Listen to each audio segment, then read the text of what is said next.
హైదరాబాదీ పాయ మీ అందరికి చూపిస్తున్నాను ఈ రోజు.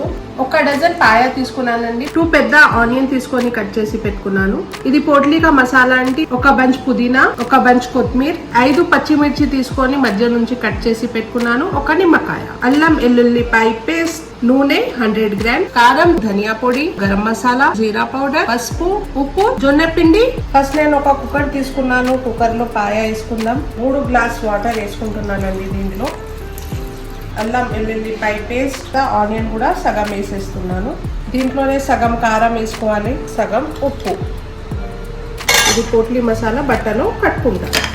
ఇది కూడా కుక్కర్లో పెట్టేయాలి. ఇట్లా నూనె వేసుకుంటున్నాను. కదా ఆనియన్ పెట్టుకున్నాం, అది వేసుకుంటున్నాను. చూడండి పాయ కూడా మెత్తగా ఉడికిపోయింది. ఇది అల్లం వెల్లుల్లిపాయ పేస్ట్, పొడి, కారం, పసుపు, జీలకర్ర, గరం మసాలా అన్ని దీంట్లో వేసేయాలి. చూడండి నేను ఒకసారి మంచిగా కలుపుకున్నాను అన్ని.